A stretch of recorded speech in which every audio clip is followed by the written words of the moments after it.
What's going on, everybody? Welcome back to the Triple Threat Show. As always, I'm your host, Mara Patemi, taking over for Jeremy Lapidus here today on a beautiful Friday night here on July 18th.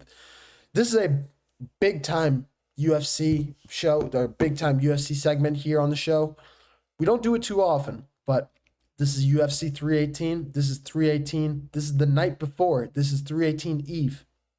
And we got to predict. We got to beat. We are here to preview all of the matchups, all of the main card, and talk about some of the big matchups here on this card for tomorrow's fight. We'll leave the main event for last, but just for you guys to know, some big-time fights on this one. Dan Ige versus Patricio Pitbull. We saw Patricio Pitbull struggle in his first fight, but Dan Ige trying to come back. Also suffered a tough loss to Brian Ortega a few months back. But this is a fight for two guys that are coming off one loss. Patricio Pitbull, obviously, his first fight in the UFC was a loss. This is an opportunity for him to come back against upstart Ige to make his name known in the featherweight division, to try and make a comeback and go for a title shot. Obviously, this is a guy 36-8 as a record in Bellator, just coming over from Bellator. Standing 5 foot tall, 5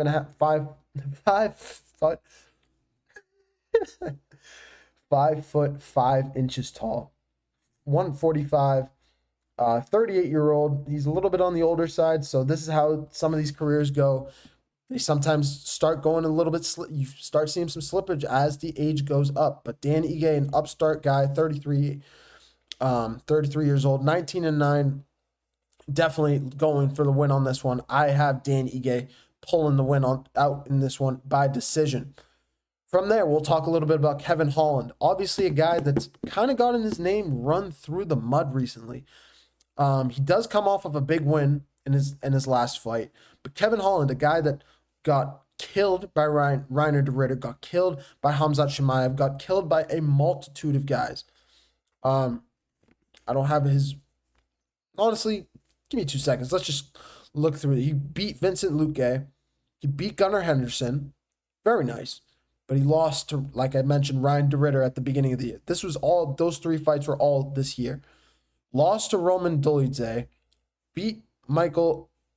I'm not even going to try that. Won the fight before that.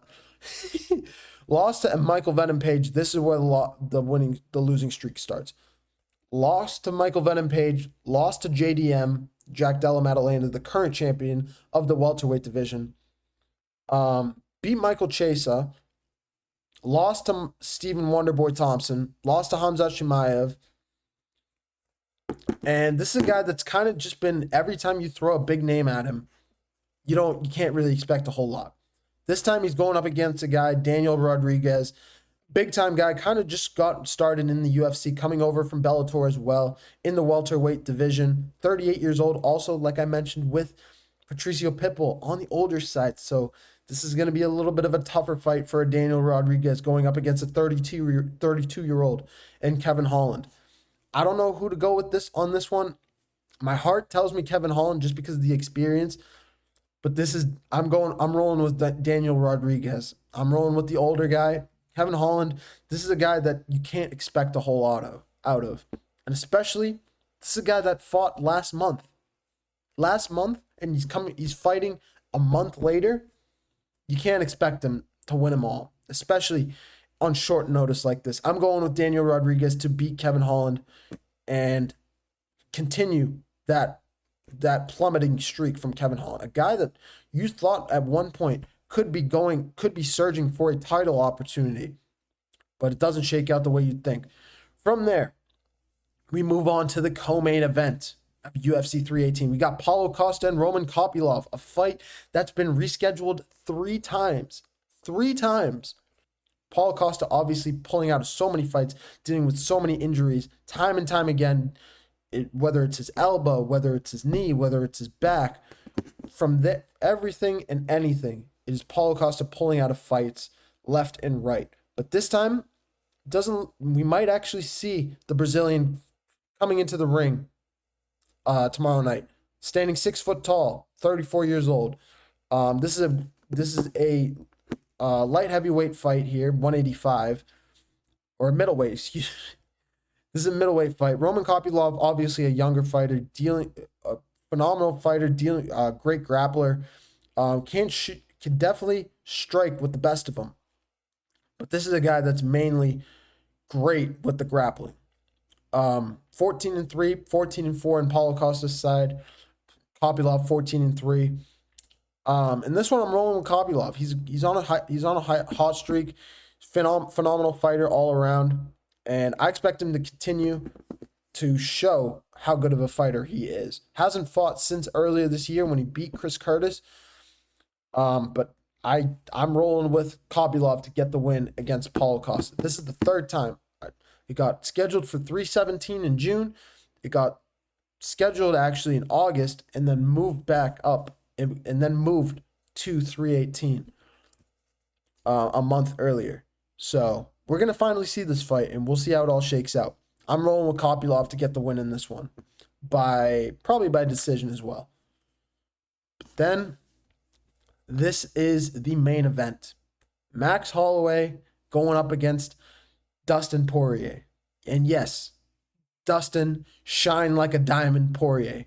You're going to hear all the Rihannas. You're going to see all the diamonds. You're going to see rings. You're going to see tears. You're going to see everything in this fight. You're going to see blood. You're going to see striking. All in a safe environment. All in the UFC octagon. But this is the retirement fight for Dustin the Diamond Poirier. A guy that's going to be fighting in front of his home crowd. UFC 318, obviously, in New Orleans, Louisiana. Poirier, born in Louisiana, in Lafayette, and that crowd is going to be ready for him. He's going to be ready for that moment. Going up against Max Holloway for the BMF belt. This is a lightweight belt at 145. Obviously, Max Holloway saying that he was done with the featherweight division in his first fight at lightweight. Well, he's fought 3 times at lightweight. First against Justin Gaethje. Second against Ilia Topuria, obviously, a couple months ago, getting flatlined by Ilia Topuria. And now once again against Dustin Poirier.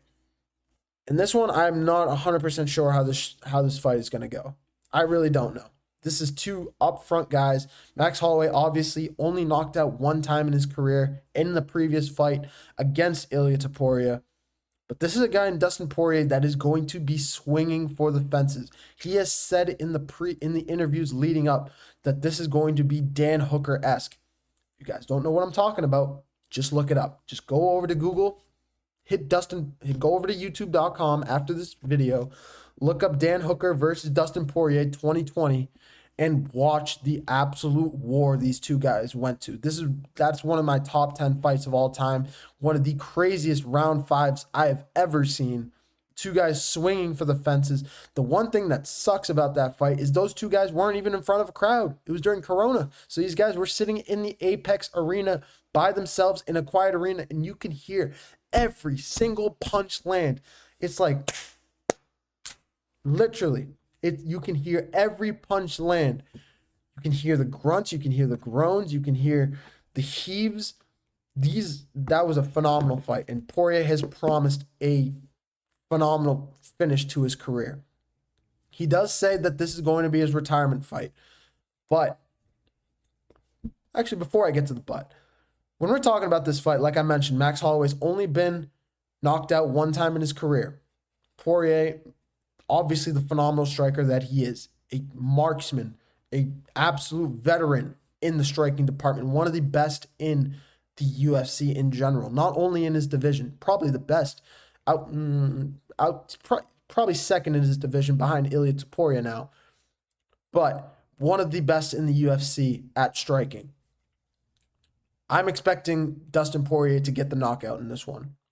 I can see it.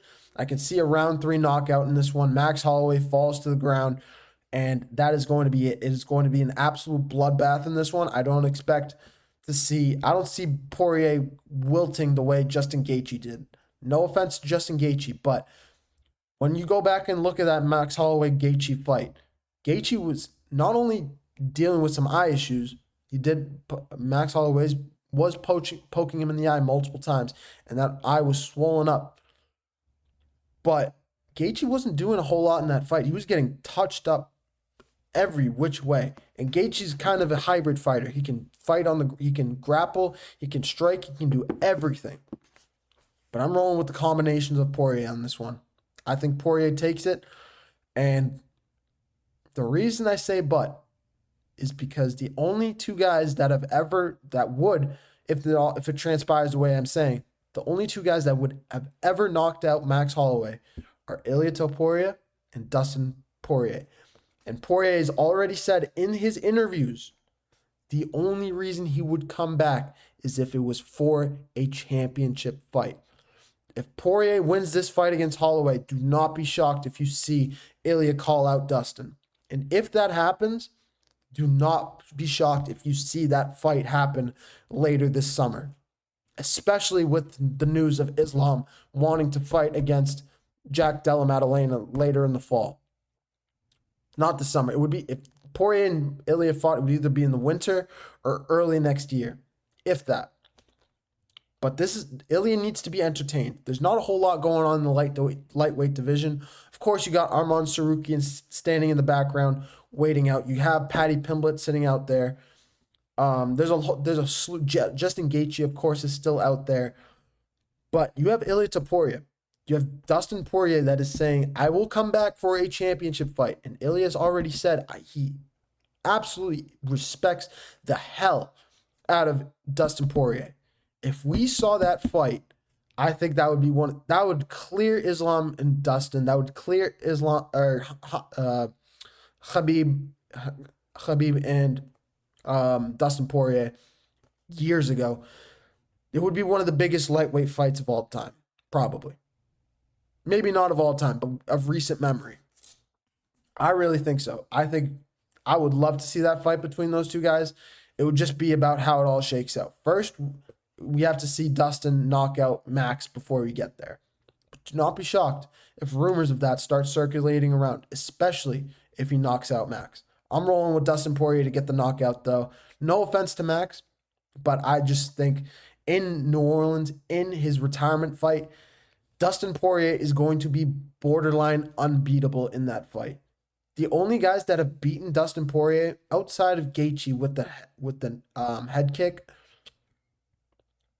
Gaethje head kicked him, and then is the only other way outside of Gaethje's head kick, the only other way Poirier's lost in fights is to submission. Let's be honest. Unless we're talking about Conor McGregor years and years ago. If we're talking about recent memory, you have Islam Makhachev, who beat him by submission. You have Khabib Nurmagomedov, who beat him by submission for the title as well. The only guy that really beat him, you have Charles Oliveira, who beat him by submission. But the only other guys that beat him in any other way was Justin Gaethje with the head kick. Outside of that, and that was the second fight. The first fight between those two, Poirier won by knockout in round 4. The only way that Poirier loses outside of that head kick, like I mentioned, is by grappling, is by a guy getting around his neck and putting him to sleep. Last I checked, Max Holloway's not the grappler. Max Holloway doesn't wrestle. He doesn't even go for a takedown. I don't think he's ever gone for a takedown in his career. Max Holloway is a guy that is going to stand in front of your face and punch you in the face until your nose bleeds or until you fall to the ground or until he falls to the ground, which he's only done one other time. You know what Dustin Poirier does? The exact same thing. Literally the exact same thing. And I think he does it better than Gaethje. I think he hits harder than Gaethje. I think his combinations are far crisper than Gaethje. And especially, just go and look at the footage of how Dustin Poirier looks right now. He is shredded. He looks like he's in the best shape of his career right now in the UFC. He looks shredded. I'm rolling with Dustin Poirier to win this fight. And do not be shocked if we hear rumors of Ilia versus Dustin. If that happens, I'm the first one that's going to be here. I'm talking to you guys. Sorry about that. But I'm going to leave it on that note. Thank you guys for watching. For more content and updates, be sure to follow us on all of our socials. Like I mentioned on Twitch, that is 3 Threat Show, the number 3 Threat Show, all lowercase. For TikTok, you have _triple threat show. That is for all of Jeremy and I's content. For more of my page, you can go over to Boston Sports Takes. Don't mind the hat. Don't mind that flag. I'm just a Boston guy that loves to talk sports. It's not just Boston. It's everything in general. So I'm here for all of it and anything. For any comments that you have about the show, questions, comments, concerns, be sure to throw those in the comments below, and I'll be sure to answer those as quickly as possible. Thank you guys for watching, and I hope you guys have a wonderful weekend.